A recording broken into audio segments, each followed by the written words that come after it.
It's official. Wheeled vehicles are coming to World of Tanks console, and today's update news video goes through all of the information Wargaming have given us so far as to what they'll actually be doing in the battlefield. And yeah, we have got a lot of new stuff coming and what has been released. We have the release dates of the vehicles, including the new premium vehicle coming on Tuesday next week, and we've also got a little bit of extra information and update news for the rest of the game, not including the French wheeled vehicles that we'll cover in today's video. So let's take a look at what Wargaming have actually released so far in terms of how they'll look within the game. And obviously, the first tank coming into the game is on the 1st of February, but we have the actual tech tree line, which is available for everyone for free, coming in on February 8th. You can see the tanks right here. They start at tier 6, I believe, and then they move all the way to tier 10, so there'll be 5 new tanks coming into the game. We've got the Hotchkiss EBR, which is the tier 7, and then you've got the Lynx here at tier 8. You then move on to the EBR 90, which is, of course, the tier 8 or the tier 9 even, and then moving on to the EBR 105, which is the top tier 10 tank from the wheeled vehicle line. And whether this thing is going to be as broken as it is on PC is yet to be kind of found out, and I guess that we'll have to discover that through gameplay and learning about the tanks and how they actually play. Now, obviously, having seen what they can kind of look like within the game and what you can expect from the vehicles, let's take a look at what Wargaming have kind of stated with these new tanks. So to start with, what are the basic differences between wheeled vehicles and tanks? Well, from a standpoint of a player that's played with the wheeled vehicles on PC, and having been on PC for probably well over a year now, maybe 2 years, I guess what we can expect from them is the speed, the maneuverability of the tanks, because yeah, you can definitely be more mobile, you can turn quicker with the wheeled vehicles than you can with any kind of tank or tracked vehicle, because yeah, you have wheels, you can turn them in a much steeper angle, and so yeah, you're a lot harder to actually hit. However, the wheeled vehicles typically have worse view range, which is something that Wargaming mention later on in the article, but we'll get into that in more detail.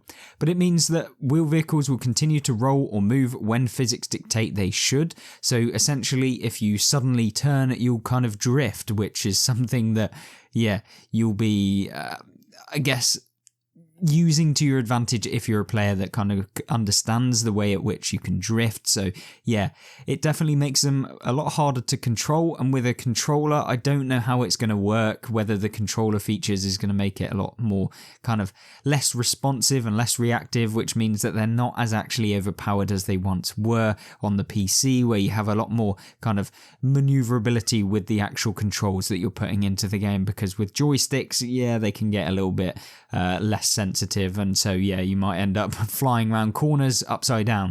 So I don't know how that's going to fare. Maybe they aren't as overpowered on the console version as you would expect, but they also have kind of drive modes in which they have the option to transition between cruise mode and rapid mode. Obviously, this is basically your standard mode where you're kind of just like a normal tank, and then you have the rapid mode at which you can transform into this mode, which allows you to, as the name implies, go faster, be more rapid, and so you can turn, you can be more maneuverable in this mode, and it's useful for getting up close and personal with some of the enemy light tanks that are going to be kind of your nemesis on the enemy team. Now, Wargaming go into the detailed kind of stuff with the cruise mode. So cruise mode is default drive mode for wheeled vehicles when you launch into the game. Here's what you'll experience in cruise mode. So you'll have vehicles retractable middle wheels, lower to engage the terrain for maximum traction. Your top speed and acceleration are reduced, so you're not going to be going as fast. Your turning radius is smaller, which improves your maneuverability, so you can turn quicker. And then your turret rotation speed and accuracy while moving are improved. So essentially, if you've ever played the medium tanks from the Polish line, you'll know about the kind of fast mode, which allows you to basically go a lot faster, but you lose pretty much everything in terms of accuracy, kind of turning quickly. Yeah, this is essentially the same sort of thing, except the cruise mode will allow you to go slower, but you'll be more accurate, you'll be able to turn quicker and stuff like that. However, the rapid mode will essentially mean that you will experience your vehicle's retractable wheels are raised to disengage from the terrain and reduce resistance. Your top speed and acceleration are improved, so you'll go much faster. Your turning radius is larger, which reduces your maneuverability, so you won't have such a tight turning circle, so you can't just suddenly like turn on a dime like you can within like the cruise mode. And then you'll have your turret rotation speed and accuracy while moving are reduced. So yeah, you will not be able to hit as reliably on the move with the rapid mode, but the advantages that you gain from switching between the two are pretty good. How do players switch between cruise mode and rapid mode? If you're using the default controller layout, the left on the D-pad will transition between cruise mode and rapid mode, same as if you were, I guess, playing in the Swedish tank destroyer modes. And make sure that if that doesn't actually activate the transition, what you want to do is go to your controller settings within the game. You can go to your controller layout, and then you can see which button says like, swap between modes, etc. It will say like siege mode or cruise mode on your kind of controller layout, and then you can change it or use whichever layout you feel most comfortable playing when you're playing the wheeled vehicles. I would recommend having handbrake on the left bumper as opposed to having it on the D-pad. It's something that I really enjoy, and I definitely feel like it benefits me a lot more having the controller layout handbrake on, which is really, really good. So I recommend that. Obviously now moving forward with the PC version comparisons, and this is something which I think is super, super important with what console and not producing the same sort of results that you've seen on World of Tanks PC, because we all know how that ended up if you've watched any videos with any of the PC contributors, stuff like that have been vocal about wheeled vehicles. So what Wargaming Console have said is that like all vehicles that come to WhatMA, we adjust the vehicle stats and features to be correct for the ecosystem. Well, at least in some regards, sometimes they just nerf them into the ground and they become pointless, like the Italian heavy tanks. In general, for wheel vehicles, we adjusted them to stay true to their core uses of fast-moving lights that can't sit and spin, but use wheels to make tight turns, while taking into account the different elements that can be used on them, like commander skills equipment. They can use up to 4 pieces of equipment like your traditional tank, same consumables, etc. In general, the wheeled vehicles can turn in a tighter radius at slower speeds, just like real world wheeled vehicles, because Wargaming love making things realistic in the game. If you try to turn too hard at high speed, you will either have a wider turning radius or lose traction and begin to slide or drift, as we like to call it. Will the physics be similar? The physics is similar but not identical to the PC version, which makes me a little bit questionable because, yeah, console physics aren't particularly the best in the game as it currently stands. But yeah, I guess we'll have to wait and see how the wheeled vehicles really handle within the game. What was the testing process for wheeled vehicles like? Well, we had wheeled vehicle go through community testing. As of this writing, another community test is happening right now, which I've been a part of. I can't say anything, but yeah, you'll basically be looking forward to seeing how these handle yourself. And yeah, I can't really say much about it, but there we go. Hopefully that they do actually come into the game. Hopefully the testing has actually helped Wargaming produce tanks that are just better and more balanced within the game. I don't know, but there we go. Only Wargaming will know how they actually get fully released into the game when it comes about. Matchmaking, will there be any limitations on how many wheeled vehicles can be in a game or on a single team? There will be no additional limits other than the normal matchmaking rules, so they essentially count as a light tank. You'll be able to play with probably 3 per side. Remember, when they first get released, it's going to be carnage, and there'll probably be 5 wheeled light vehicles on every single team, if not more, which is going to be disgusting. Probably half of the teams are going to be wheeled vehicles, which I'm not looking forward to whatsoever, and it's going to be wheeled vehicle rampage for the first couple of weeks, which I really hope isn't the case, and maybe people get sick of them quicker. I don't know, but we'll have to wait and see, and of course, I hope that it doesn't affect the gameplay too much. Talking about gameplay, Wargaming have released a couple of things. What are the advantages of wheeled vehicles? Wheeled vehicles maintain excellent accuracy while moving and have good concealment. These vehicles are designed to keep moving. If you play like an active scout, then you'll really have a feel for what these vehicles can do. This is something I'm looking forward to, especially because I am an active scout. I hate playing passive scouting. I just feel like it's pointless in World of Tanks console because the equipment and all of the boosts that you can get, active scouting is far better, and when you're actually taking an impact and dealing with the game as it comes.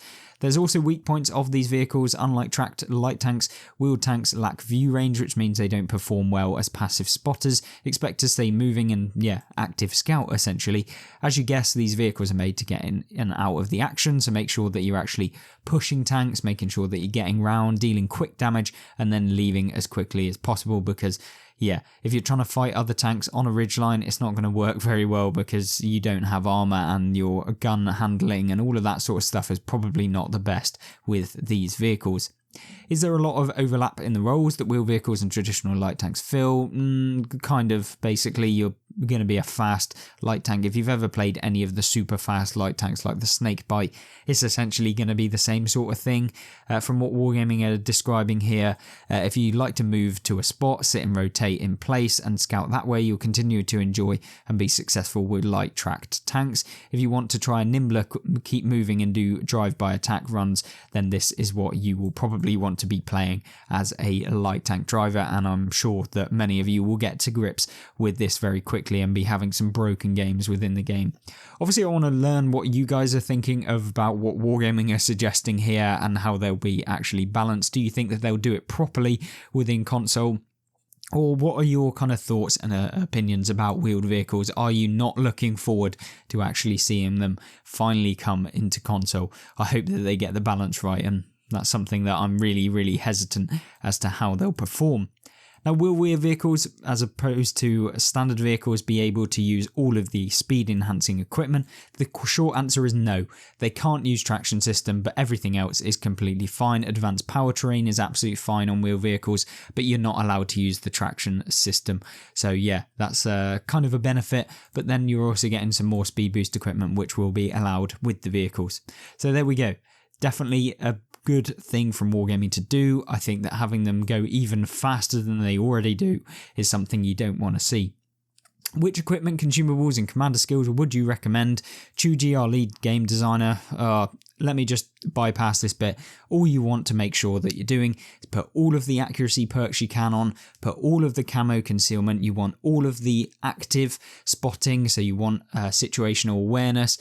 You also want to make sure that you put coated optics on light vehicles because that's almost essential. You're then going to want to put potentially advanced loader on your vehicle because you want to increase that DPM as much as possible, or alternatively, if you have the ability to put on vertical stabilizers, you'll want that as well. So make sure you just basically increase the accuracy, you increase the view range to the maximum it can be, decrease the concealment to the minimum it can be so that you can essentially be a better scout, so you can stay undetected whilst also maintaining good speed, whilst maintaining good accuracy. It's kind of just making sure that you take the initiative and do that sort of stuff. What about taking damage if a wheel gets hit? Is it the same as a tank getting tracked? Well, no. Essentially what happens is if a wheel gets hit, it reduces the vehicle's speed and maneuverability. The more wheels that are destroyed, the more your speed will be reduced. If all wheels are destroyed, the vehicle will still be able to move, just at a reduced speed because, going with Wargaming's statement earlier, they want them to be realistic and that without any wheels, you'll still be able to move. A destroyed wheel will automatically be repaired back to full health over time, or you can instantly repair your wheel with the use of a repair kit. So we can essentially, press X and you'll be absolutely fine, making the reusable consumables even more of a benefit to have on wheeled vehicles. And I would 100% recommend purchasing premium consumables when these things come into the game, because that will enable you to, when you get tracked, put that wheel back on and then in like a minute's time be able to do it exactly again in the same regard.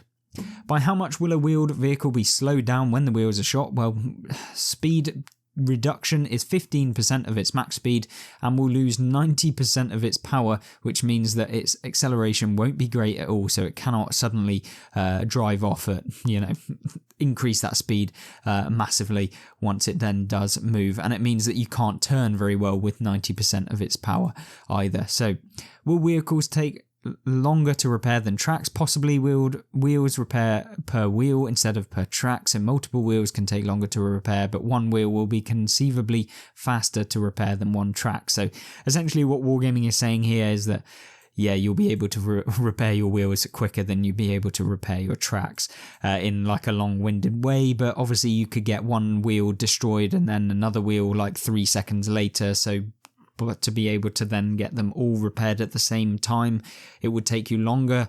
But yeah, basically it's going to be quicker than repairing your tracks. Any other play tips? Rations are your friend here. Make sure that you do put those in. That's completely correct. Make sure that you put that in your tank because that'll boost up your view range as well when you activate them, as well as just having it passively better, and it will improve all of your crew skills as well. And rations are one of the most important things you can put in any of your tanks as the premium consumable. Plans for the future. Will we be seeing more wheeled vehicle lines in World War II mode? Yep, hopefully more as soon as we can make them and get them properly balanced. So there'll be more wheeled vehicles in World War II after the French tech tree line. So we will be seeing more wheeled World War II vehicles within the game. So I don't know where they'll go with that. Maybe we'll have to look into that and see what other tanks in real life were wheeled, or then not necessarily tanks at that point, but basically, we'll be seeing more wheeled vehicles that aren't French in the game. Will we see any artillery on wheels? There are no plans for this at this time. Thankfully, we're not seeing any artillery on wheels. I'm very glad about that. Will there be any wheeled vehicles added to Cold War mode? Absolutely, they'll need to be developed and balanced as well, but we look forward to having them in Cold War battles. We hope you can't wait to race into battle and show your stuff in the new wheeled vehicles. I bet you can't. But yeah, let's see how they fare in the game. And of course, we have the premium vehicle coming in first, as with the usual Wargaming fashion.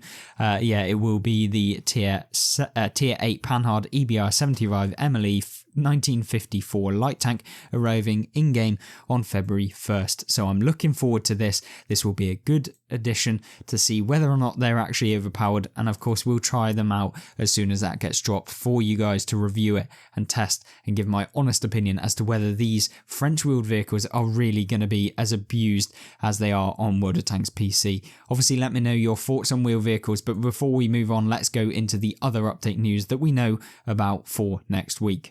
As with every week on World of Tanks console, we have the ongoing this week, next week, and further news for the game. This week we have basically had some statistics that Wargaming have given us, over 60,000 season pass completion so far. We've had that Tank Ace ranked rewards thing released and the top 100 winners, and there'll be more events coming in, and they'll be looking to implement some of the feedback that they received. Hopefully the rewards will actually be good next time. Platoons could be an exploit, so we will keep an eye out for this and investigate to ensure this does not occur. Players would like a selection of more tanks next time. Players would like the leaderboard to be larger than 100 people to participate in getting rewards. In the future, we're looking to use prize brackets for prize pools, so the top 1% would receive a top prize, top 50% would receive another prize, as opposed to the number one player in the world that it currently is, like rank 1 to 50 or whatever. Obviously, there was a new premium, the Charlemagne, which you can check out in a video the other day. Tier 8 UK heavy tank, it's fairly decent, it's not super overpowered. The win rate of 57% doesn't mean that it's actually amazing within the game, but it's certainly like a fairly average / somewhat competitive tank in the game. It's a fun one, so if you are interested in a tier 8 British heavy tank that isn't the Paladin, then you can do that. Talking about the Paladin, we have that going on right now, and if you haven't completed it by next Tuesday or this Tuesday coming up, then you will not be able to get it for free. Make sure that you get towards that as much as possible if you haven't already. Free XP bonus still going on. You have +1 -1 matchmaking right now on the weekend that's alongside the class-based matchmaking test, and this will continue until January 31st. Official survey for this will be shared on Sunday that you can put your things into it. Obviously, we then had the FE214 Conqueror Mark II balance updates, which you saw last week, and then moving on to next week. Obviously, as with the beginning of this video, we have the French wheeled vehicle premium, the Panhard EBR 75 MLE 54, which is the same as on PC. We've then got the 3D premium commander Claude La Liberté de Bois. I don't know if I've just butchered that, but okay. Discount on free XP 1 to 35, so you'll be getting that for all of February. February challenge is the Type 59-2, another re-release of a tank that we could have earned last year, which is of course the King Dragon kind of variant. It's a very, very good tank, so if you don't already have it, I would recommend spending your time to get it within the game. It is a fantastic tank within the game. The Type 59-2, an upgraded Type 59. There's a reason why no one plays the standard Type 59. And yeah, really, really good. You can check out a video on that on the channel from probably last year now. Tanks Reforged, Chinese medium line, various buffs ranging from armor increases to gun handling. So we'll be seeing the Chinese medium. It is confirmed now that it is the Chinese mediums. And the WZ 120, the 121, the T34-2, the T34-1 will all be getting buffed, which is really, really good. There'll also be premiums, the Tier 10 121B, the Tier 8 Legion 59 patterns, the Type 59 and the T34-3, both the Black Edition and the Standard are all getting buffed. Not a Chinese tank, but this tank was missing a buff from the last round of Reforged for the optional turret, so we're adding it now, the Tier 10 Andre the Giant M4 MLE 54. Medium Tank Mastery Adventures are also coming out. Complete a 4-part series of challenges to prove your mastery of the medium tank class like we've currently got within the game. So make sure that you kind of have a look at that. Shout out of the week goes to the Charlemagne Spotlight, with Goliath Games having the overall highest average distance travel per match of 1.77 kilometers after 50 games. Next week's shout out may or may not have something to do with the shots fired and hits landed within the game, so accuracy potentially in next week's edition. Our anniversary is coming up in about 2 weeks, so be sure to tune in for promotions. Last week's class-based matchmaking test, here's what we learned. There's a small chance for light tank imbalance now, and we're working on fixing this, and the fix we implemented before this round of testing for RT platoon imbalance was successful, so artillery platoons being minimized to 1 artillery per platoon. It's really, really good. I look forward to this actually coming into the game, hopefully, and the feedback was successful and beneficial, I think, for Wargaming. So player feedback on implementing a limitation of 1 artillery platoon. So far, we have received overwhelming support, so there you go. Definitely a good thing, so they're moving forward with it. Tank Ace event, next one should be in March, and will include more classes, like I think pretty much everyone has fed back to them. Merc Tank Performance, a smooth man. Someone mentioned they felt it needed buff, so we're investigating it. Its performance currently a little over 50%, but looks like it could use some small buffs, so they're looking into that. And here you go, the number of contracts signed. We have 115,000 for the Chisel, 15,000 for the Smooth Man, 20,000 for the Machine, and 38,000 for the Tusk. Yeah, massive. And then the clan features, something has been designed, scheduled, and is in development currently, so we will be seeing clan features coming into the game, hopefully on the actual gameplay itself, not on some website out in the midst where you have to go externally to actually log in and see your statistics of your clan. Yeah, I hope it's actually in-game stuff. Community tank skins poll, we have seen these results and will determine an ETA. Additional tank skins are in the works, and the radio commands community feedback told us how we can improve the radio command wheel. So that's when you're in the game and you can say affirmative, negative, help me, etc. They're looking at improving the amount of stuff you can say within the game. And remember, please share your feedback for class-based matchmaking currently going on right now until the 31st of January. And so yeah, make sure you do that on the Wargaming channels on Discord and the relevant sections on the forum, although the forum is closing down very soon, so I don't even know if that is even possible. Hopefully you guys did enjoy this video, and make sure you leave your thoughts as to the wheeled vehicles finally entering World of Tanks console, whether they'll be balanced or whether they won't be. Hopefully you did enjoy. Check out the wheeled vehicles video on actual gameplay of the wheeled vehicles right here, and check out some other content that I've done recently on the channel on the other side. Hopefully you enjoy, and I hope that you'll join me back in one of those videos. Goodbye.